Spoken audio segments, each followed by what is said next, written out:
भारत सरकार के सामने अपनी बातों को, अपनी मांगों को जोरदार ढंग से उठाने के लिए हम जानते हैं कि राज्य राज्य में हमारी आंगनबाड़ी कार्यकर्ता हो, सहायिका हो, हमारे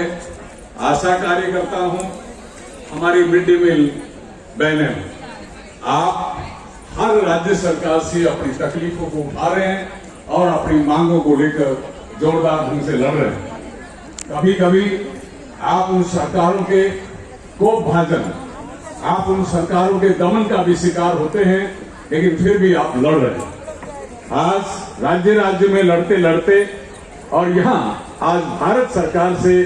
अपनी बातों को, जो प्रदेशों से आप ज्ञापन देकर, मांग पत्र भेजकर जो आप आवाज उठाते रहे हैं, आज खुद दिल्ली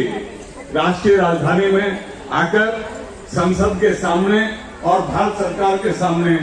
अपनी तीनों स्कीमों का आप मांग पत्र देने के लिए आए।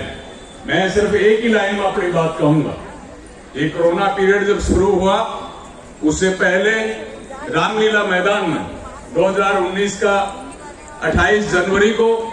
हजारों की संख्या में आप AIUTC के बुलावे पर वहां जमा हुए थे। वहां हमारे दिवंगत जनरल सेक्रेटरी आज वो नहीं है, कोरोना पीरियड में वो हमारे बीच से गए, लेकिन उन्होंने एक संकल्प आपको दिया था। उन्होंने AIUTC की तरफ से एक वादा किया था, एक संकल्प किया था कि AIUTC देश का सरकारी कर्मचारी है, देश का सरकारी मजदूर है, देश का जो पब्लिक सेक्टर का मजदूर और कर्मचारी है, देश का जो प्राइवेट जो मालिकों का इंडस्ट्री है और स्कीम वर्कर्स, इन सभी का नेतृत्व मंडली उन सभी की मांगों के लिए सिर धड़ की बाजी लगा के लड़ता है। लेकिन जब तक हमारे स्कीम वर्कर्स की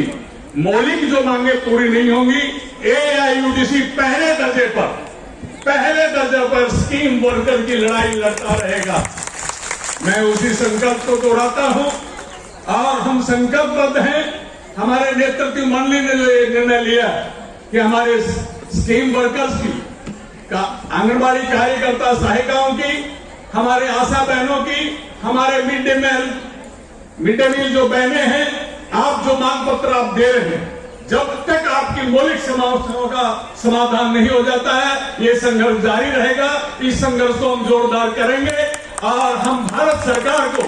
ये चेतावनी भी देना चाहते हैं, हम ये चेतावनी भी देना चाहते हैं कि ये क्या बात, आप देश के महिलाओं के गुणगान करते हैं, लेकिन देश के महिलाएं जो सबसे शोषित पीड़ित गरीब परिवारों से आती हैं और आपके कहने से समाज को, देश को सेवाएं देती हैं, सबसे जरूरी सेवाएं देती हैं, लेकिन उनको भुगतान करते वक्त, उनका मेहनताना देते वक्त उनको वेतन क्यों नहीं देते हैं? उनका भी परिवार है, उनको भी पेट है, उनको भी सिर पर छत चाहिए, उनको भी कपड़ा चाहिए, उनके भी संतान है, उनको पढ़ाई चाहिए। दुर्भाग्य से बीमारी और दुर्घटनाएं कहीं भी आ सकती हैं, उनको भी सब कुछ चाहिए। और रिटायरमेंट के बाद बुढ़ापे में किसको जो है वो नहीं चाहिए, बुढ़ापे के लिए वो क्यों नहीं आप देते हैं? हम आपसे, भारत सरकार से, प्रधानमंत्री से